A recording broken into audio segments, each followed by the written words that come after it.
Atención con lo siguiente, ya comenzó la campaña Familias de Acogida, la cual busca evitar que los niños que son separados de sus padres por orden de un tribunal lleguen a las residencias. ¿Cómo es el proceso de postulación y capacitación de las familias que quieran recibir a estos niños o adolescentes? Para profundizar sobre este tema estamos con Claudio Castillo, director del Servicio de Protección Especializada a la Niñez y la Adolescencia. Claudio, muchas gracias por acompañarnos. No, muchas gracias, Pamela, por la invitación. Bien, ¿en qué consiste el programa Familias de Acogida? El servicio tiene el deber de poder restituir el derecho a vivir en familia de niños, niñas y adolescentes que han sido separadas de su familia biológica o de origen, que es la medida más gravosa, la medida más extrema que puede tomar un tribunal. Y en ese caso, lo que estamos haciendo como servicio es promover que esos niños vayan a una familia de acogida y no necesariamente a una residencia. Esto porque sabemos que en el contexto familiar es posible que puedan tener más seguridad, más contención, que sea un ambiente más favorable para el proceso de reparación, dado que fueron vulnerados también en sus derechos. Son niños vulnerados que son separados por los padres a veces de forma temporal, a veces los padres son infractores de ley y se encuentran en prisión. También ocurren muchos niños que quizás pierdan a sus padres y no tienen una red familiar que los reciba. Exactamente, son múltiples causas. La medida de la separación de una familia es siempre temporal, revisable, y el trabajo que hacemos con familias de acogida es que puedan estar con estos niños de manera temporal, mientras nosotros hacemos un proceso de o revinculación con la familia de origen para que puedan volver a recibirlos, o bien iniciar los procesos de adopción para que puedan tener otra familia definitiva. ¿Y cómo se puede postular? Me imagino que es todo un proceso, me gustaría que me contara sobre ese proceso. ¿Cómo se puede postular para que se pueda hacer familia de acogida? Cualquier persona mayor de 18 años, independiente si es casada o soltera, puede postular en la página web del servicio, que es servicioproteccion.gov.cl. Va a encontrar un formulario, puede postular. En la campaña de este año llevamos un poco más de 1.300 familias que han postulado. Y ahí van a encontrar los requisitos de información que tienen que entregar. Y este es un proceso formativo, es decir, acompañamos a las familias durante un proceso en que reciben información, se le cuenta exactamente qué considera el proceso de familias de acogida y luego son evaluadas. Por cierto, no todas las familias que postulan originalmente terminan siendo familias de acogida, muchas veces porque hay intereses distintos, una familia quiere adoptar, es otro el proceso. Y en ese caso, lo que nosotros vamos haciendo es asignando posteriormente a niños, niñas o adolescentes, dependiendo también de los intereses que han planteado las familias. ¿Y por qué es relevante decir que no es solo personas casadas o familias casadas? Tenemos alrededor de un 40% de familias de acogida que actualmente son solteras, son personas solteras, y un cuarto del total de familias de acogida tienen menos de 40 años, es decir, también los jóvenes, los adultos jóvenes, pueden postular a ser familias de acogida. Lo más importante acá es que puedan tener las ganas de poder cambiarle la vida a un niño, niña o adolescente. ¿Hay una edad mínima para postular o solo es la mayoría de edad? ¿Y hay una edad máxima también? ¿Se tiene que la persona someter, por ejemplo, a exámenes psicológicos? ¿Se hace una evaluación económica de la persona o familia que quiere dar un hogar a estos niños? Hay una evaluación que lo hace un equipo psicosocial que ve el contexto también, ve los intereses de la familia. La edad mínima es 18 años, la mayoría de edad. No hay una edad máxima. Yo estuve hace poco con una profesora jubilada que ya sus hijos tienen casi 40 años y decidió ser familia de acogida y por lo tanto darle incluso un nuevo respiro a su vida en términos de la crianza, porque además le tocó una recién nacida. Y lo que hacemos es un proceso de acompañamiento. En ese proceso de acompañamiento hay familias que a veces desertan y dicen, ¿sabes qué? Es demasiado tiempo, demasiados requerimientos, y hay otras que se van manteniendo en el proceso.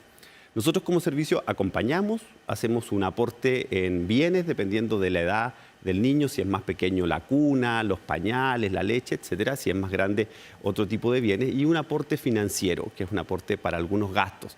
Efectivamente no es un aporte que financie todo lo que implica un niño o niña, pero hacemos un aporte también para que puedan resolver algunas necesidades mínimas mientras se encuentran con esta familia.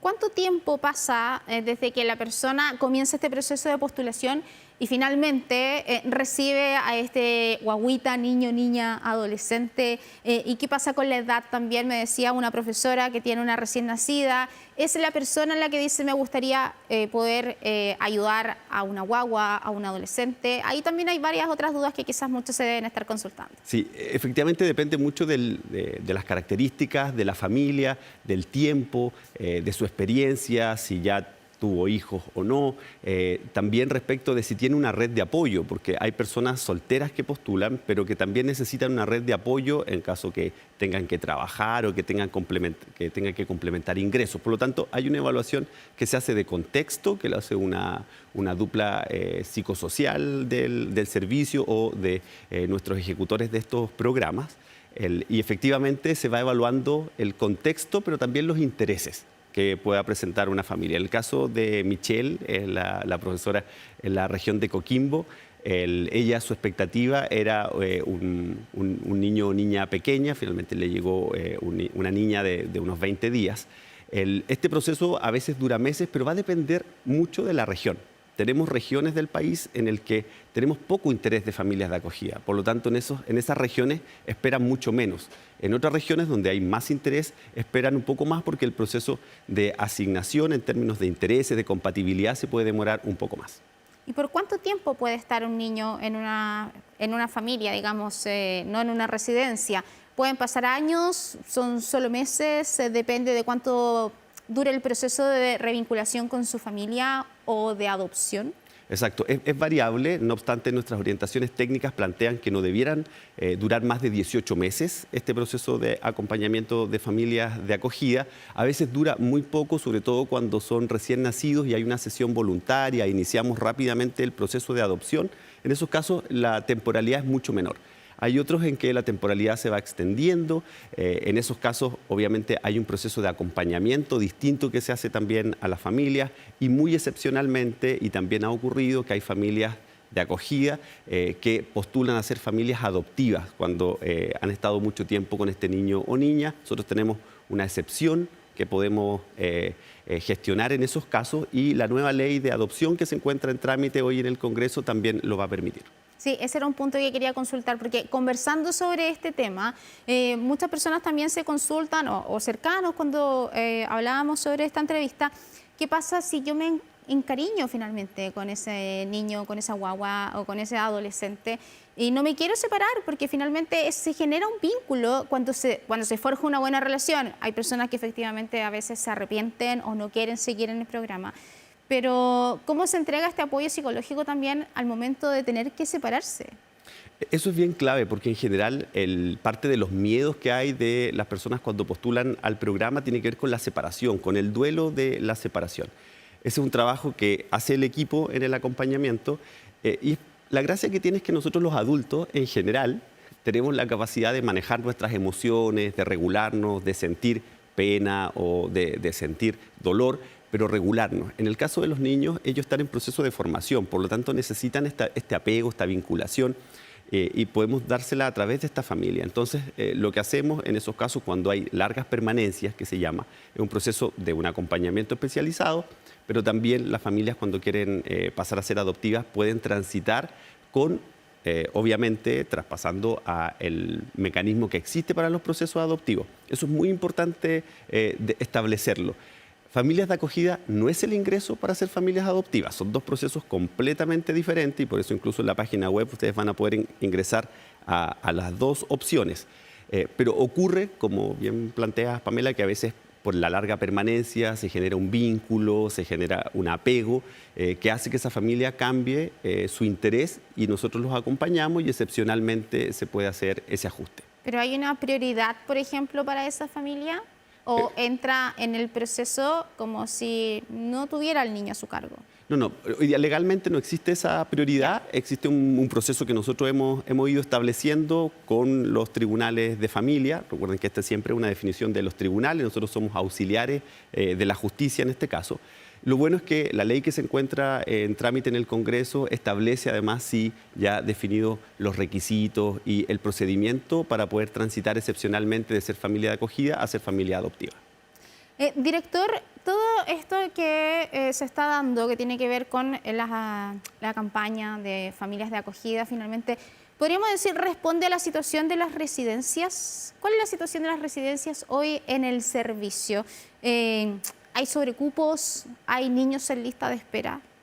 Hay sobrecupos, hay lista de espera, hemos ido mejorando esos datos y tenemos un plan de acción que hemos además acordado con nuestros ejecutores. El 92,5% de nuestra oferta se hace a través de ejecutores que son de la sociedad civil, no lo hacemos directamente nosotros y en estos últimos meses hemos tenido un diálogo muy fructífero con ellos. Efectivamente tenemos una situación que es preocupante, dado que hemos tenido un aumento de derivaciones a la protección especializada. Eso igual es muy llamativo y solo me detengo 10 segundos para decir que en un contexto en el que Chile es el país en el que más ha disminuido la natalidad en el mundo, llama la atención que la derivación a la protección especializada por vulneración de derechos cada vez aumente.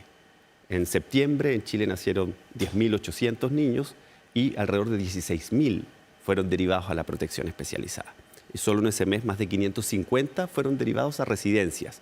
Por lo tanto, estamos en una situación preocupante, tenemos un plan de acción, vamos en las próximas semanas a iniciar el proceso de licitación de las nuevas residencias, que es un cambio en el estándar, un cambio además en el modelo, porque están organizadas ahora por curso de vida, con un acompañamiento más personalizado, con un tránsito a la vida independiente desde pequeños para poder ir acompañándolos en ese proceso. Y en ese marco, obviamente que nosotros creemos que es muy relevante, sobre todo de 0 a 3 años, que hoy día hay más de 600 niños en residencias de esa edad, podamos encontrarle una solución en términos de una familia de acogida.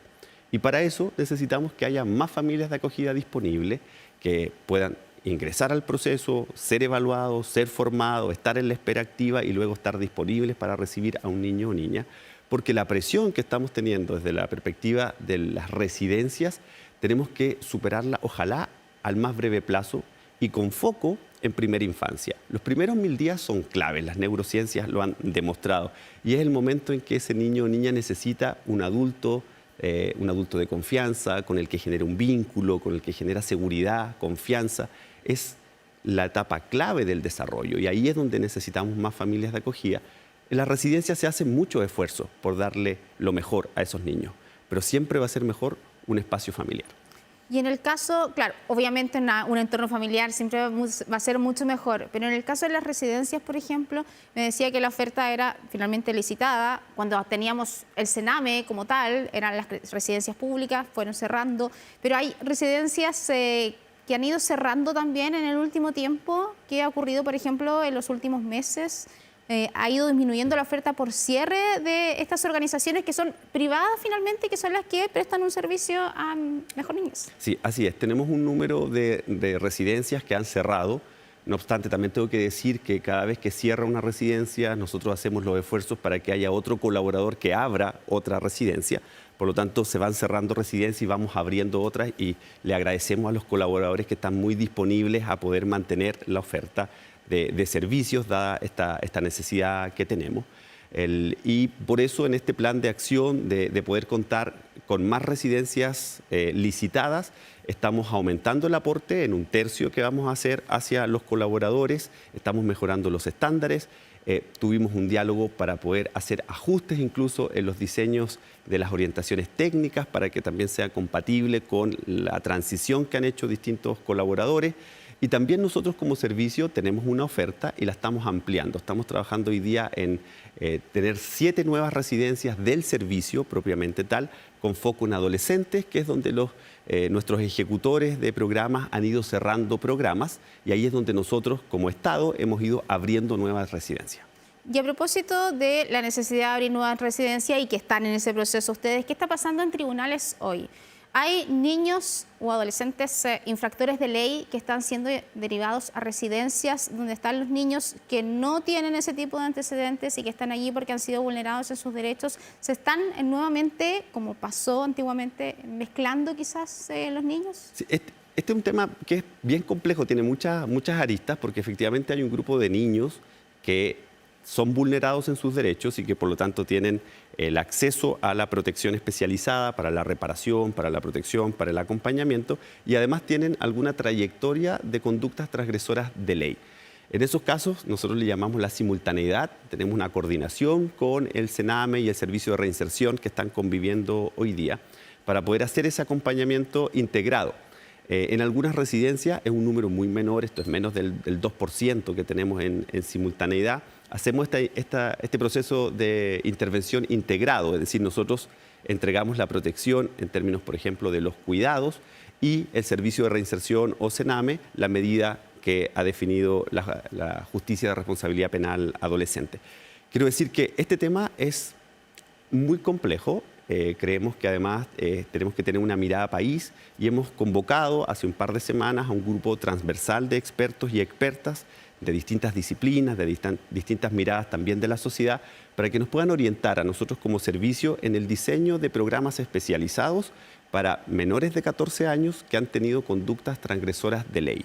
Este es un desafío como país, nunca lo habíamos abordado en un diseño especializado y nosotros creemos que con este acompañamiento de un grupo experto que nos pueda orientar, que pueda llegar a ciertos consensos técnicos, pero también políticos, en términos de avanzar en una respuesta como Estado. Esto es un tema país, esto es un punto de inflexión, diría yo, respecto al futuro. Porque un niño infractor de ley, un niño que cae en la delincuencia o en el narcotráfico, es un niño, un adolescente vulnerado.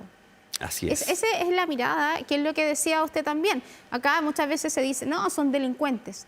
Pero ¿cómo llegó ese niño a ser delincuente? ¿Qué pasó? ¿Qué pasó con el afecto? ¿Qué pasó con la educación? ¿Por qué tomó ese camino? Primero, sigue siendo niño o niña, digamos, claro, más allá de que uno pueda asumir características que a lo mejor la asignaría naturalmente a los adultos. Y ahí es donde está esta idea de adelantarnos. Nosotros lo que queremos hacer como servicio es adelantarnos a qué edad, si es a los 8, a los 10 años, en qué minuto iniciamos una intervención especializada para poder interrumpir una conducta transgresora de ley, que muchas veces también está dada por el contexto.